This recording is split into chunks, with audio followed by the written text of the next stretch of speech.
Well, hello there. I hope you're having a good day. A nice tale here, bringing you a knife review of this Azusa Bladeworks Cochise. Yeah, it's a mouthful. I don't like the name, and I don't like a number of things about this knife, but I like a lot of things about it at the same time. So it's this is a mixed bag, and I feel like it may be to my detriment that I am not being just blindly positive like the majority of other viewers, let's be honest. Um, but I'm trying to be also honest myself, and yeah, I've been finding a lot of issues. There are a lot of issues that are past the point of just being subjective, not to your taste issues. I like the design of this knife. Overall, I like it. I like it a lot. There are aspects and the majority of like the major execution elements here that I also like a lot. I'm very sure that this is Miguron making this based on this pivot and some of the finishing work here, because I've always had Migrons that had that screw, and I'm thinking this is it, and it feels very similar.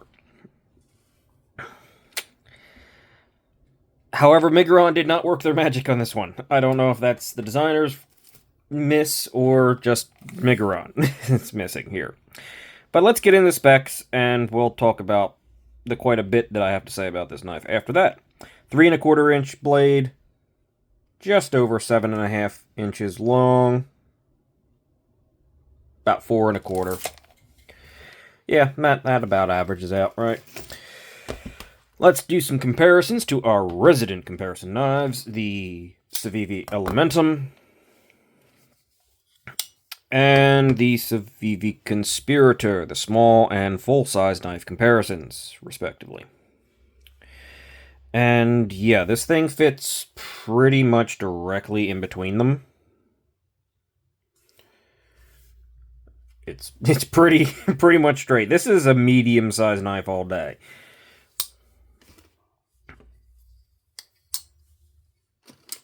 I will say that your primary grip area does kind of feel small-ish, but because they gave you some choil and kind of an open area, yeah, you feel like you might roll forward, but you don't have to get that close to the blade. So it ends up being a pretty medium overall.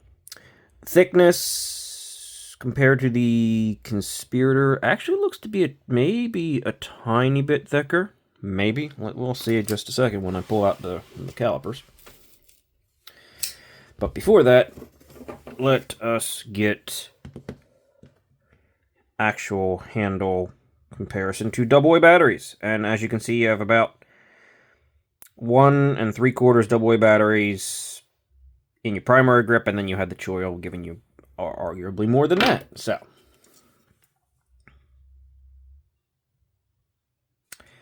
I'm going to say that zeroed out pretty well. Scale and handle thickness, 555 thousandths. Yeah, it's pretty thick. It's decently thick. It's decently over 1/2 inch. It is thicker than the Conspirator. It's got what I assume to be steel. Because this is a budget knife, by the way, people. Yes, steel liners, titanium clip, steel hardware, and obviously a steel blade. It's got decently thick steel liners and actually pretty thick G10 on the outside of this thing. Blade stock thickness, 127 thousandths. Don't. Occasionally you see that. I'm not sure what that is about. It's like you'd think they go for 125 or 130, but then they hit the 127.5 pretty consistently, which is interesting. Not a big deal. Just observation. Behind the edge, it says it's 13 thousandths. In practice, it is not 13 thousandths. It has a very low grind, and it gets quite thick fast. So even if directly behind the edge does happen to be thin, it gets thicker quickly. So it's definitely a thicker behind the edge knife than that in practice, as I said. However, for a Wharncliffe that you're not necessarily the most slicey design of Wharncliffes. I mean, it's not a tall, flat grind that has a great taper down, but for a slightly thicker knife, it's okay. I wouldn't mind seeing it a little thinner, but that's personal preference and not something I can say is an actual issue. That we're getting there. Can you see that? Not really. Why is that fighting me today? 3.8 ounces. So, not quite an ounce an inch, but honestly, for the thickness here, it's not bad. They did some weight reduction in the all the way through with these holes here. Hi. So, I mean, it's not too terrible for the weight. Hardware check. T8 pivot. T8 screws. They're not the deepest, but these ones actually are deep enough that you feel like you get a good purchase. Like, they're deep enough and sharp enough that you really do feel like you get a good purchase. So it's not too bad. In fact, I'd say they're more than acceptable. They're good. Also, pocket clips T8. It's not reversible, but everything on this thing is T8, so it should be pretty easy to take apart. In fact, actually, before I talk any further, I know there's some play in there from me playing around with this thing, so let's see if I can get rid of that. No, there's still play in there. Come on now. Come on now. Okay, play's gone. There we go. And Dog has already made his presence known today.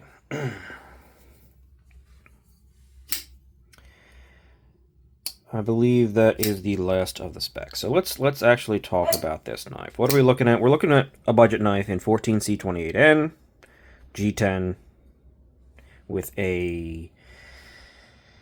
I mean, it's... You could argue that that's a Wharncliffe, a modified Wharncliffe, or a sheepsfoot, because it's got that second little end there. I mean, sure, either way you want to go. It has a straight edge, so it is a true either version of those.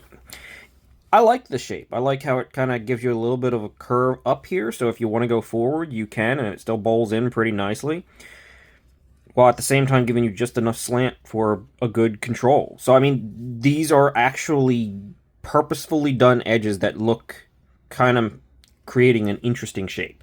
I like it. There's no branding on the blade except for the 14C28N, which, who cares? That's fine. So it looks really good. It's in a gray PVD, also very reminiscent of something that I've seen Megaron do a lot. Again, Valona has the exact same gray PVD, so... It is thick, and it does get thicker than I think I would like to see it. But again, I do think you have a little bit of life out of this thing, a reasonable amount for a budget knife that will stay... I don't know, reasonably-ish thin, let's call it. Let's just see how far we can get before we hit, like, ridiculous. Okay, there's 23 thousandths up the blade. Actually, 22 thousandths up the blade. And that'll give you quite a decent lifespan. Or it should, but you'll see why it doesn't in a second. But, yeah. You're going to get your life out of this thing, even if it's maybe not ideal. It is a front flipper only knife. Fortunately, well, it's not the perfect kind of jimping, but it is good jimping. It is grippy, it is comfortable, it is a tall, straight up, high to the pivot, easily used, lots of leverage, front flipper. So this was done... This is perfectly fine. This is perfectly good. And technically, if you really get in there, you can kind of reverse flick it down here. Because you get under the bevel a little bit, and you can kind of get it out there. So technically, you could arguably reverse flick this thing. There is enough there, but that's tricky and slippery. And especially if you get a different version that doesn't have this PVD, I don't know if that'll work. So it's primarily front flipper, but it's a very good, easy front flipper. Can do all the things. And you can come at the front flipper from pretty much every side, so you're good. Choil is a bit shallow, so you do feel like you could rotate forward, but you have enough room back here that you definitely can index decently because you have this point to push against, which also, again, jimping good, so it does provide some traction. So you definitely can sort of trigger pull this thing and push into this to give you that control and know where you are. Good element designs there. Good elements of design there. The G10, very nicely done. It is kind of a severe angle, but instead of just a chamfer, like, there is a chamfer, but it's super rounded and softened. So even though it's, like, I mean, this isn't just a chamfer, this is very rounding. Plus, there's, like, 2 chamfers there, and, yeah. Super well executed G10, comfortable. There's not much texture to this G10, but it's nice. It's good. Speed holes for if you like them. I don't necessarily care if they're there. They are weight reducing, and they're on both sides of the for flow-through design element, so I don't mind them. The Azusa Blade Works logo is on the pivot, which is fine, especially considering that's not the terrible logo, right? That's reasonably looking. Some sort of wing and hawk or something. There is a G10 backspacer, very nice there. A Miguron pocket clip, which does work okay, but I do feel like I would like the slope to be a little bit more steep. Not too steep, but a little bit more steep, because there's a bit too much protruding in front of where it starts to rise. So it can be a little tricky to get in and out of the pocket for certain things, certain kinds of pants, but it's got good flex, solid retention. It's a good popsicle stick with good softening around the edges, very comfortable in the hand. You feel it a bit, but not much at all, really. It's quite good. As I said, for continued ergos, the ergos are pretty solid here. It's relatively neutral, but it gets you just a little bit of almost faux guard feeling, like you have something to push against in your basic grip, and then something just to hop over and get like that trigger pull kind of in your choil. Comfortable. Very comfortable. Well designed, as I said. There's a lot to like here. There also to like is the access to the lock bar. It's excellent. It's bowled out here, and it protrudes. So, yes, 100% from the side. This thing is on bearings, and the action is excellent. Like, this is 100% excellent action for a budget knife. In fact, this is better than excellent action for most budget knives. Miguron does do that very well.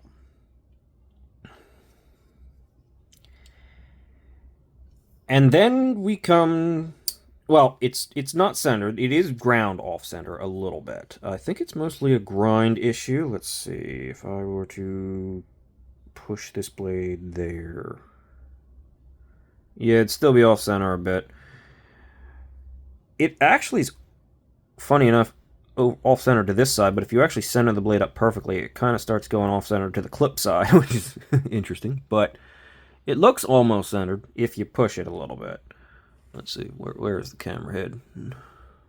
There we go. That you can see it better. It's definitely ground a little bit off-center. Not too much. And for the most part, it is center, and if I play with it, I might be able to get it a little bit more centered. Who knows? Yeah. There's still a tiny bit of play in there. Let's see if I can...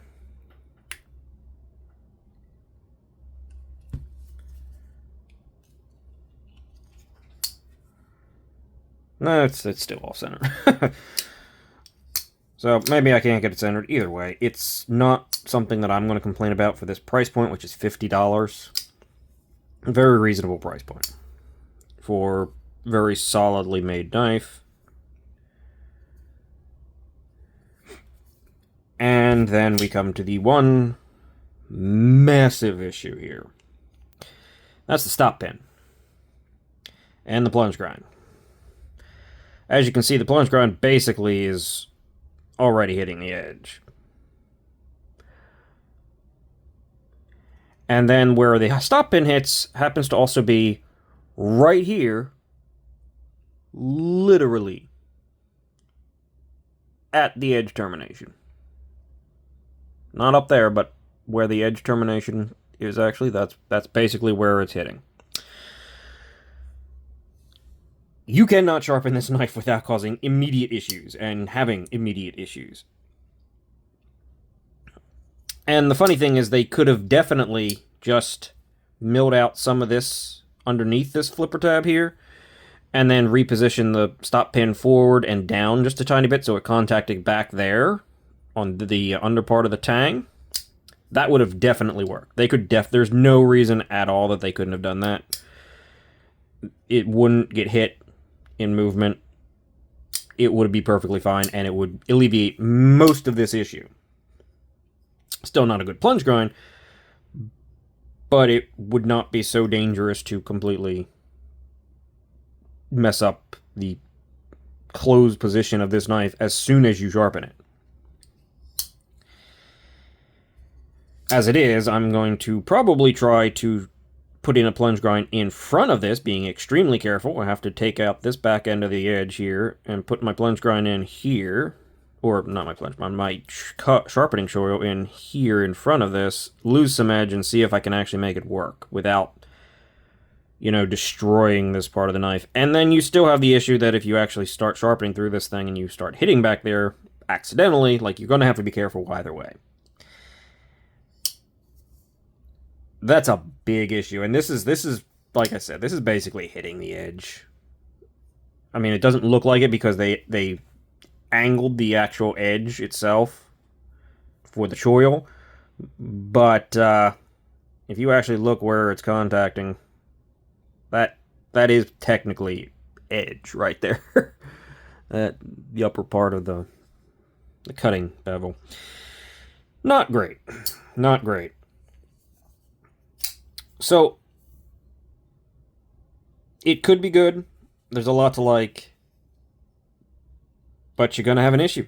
You're going to have an issue unless you address it. Oh, and is there more? Yeah, there's more weight reduction inside. I just noticed that too. You can see it right there. Yeah. So, oversight on someone's part. Otherwise, it's a perfectly reasonable, solid, sort of on the smaller side budget knife that came well packaged. The box is right here. Nice little magnetic box. Yeah. This has got potential, but this is a bad example of that stop pin placement. And again, they could have definitely had the stop pin hit back there by just pushing it forward and down a little bit and milling into the back of the front flipper. Just a tiny bit so it nestled in there. That would fix it. So, shame. I can't say I recommend it in that sense, but if you're willing to play with its issues and you like that it is, you know, a different enough looking knife, it's alright. But, yeah, again, have to end on a slightly sour note there, unfortunately. So, that will do it for me. Thanks for watching. Thanks for taking your time, giving me a moment of your time if you did. And, consider liking and subscribing, commenting, etc. I'll see you guys in the next one. Have a great day.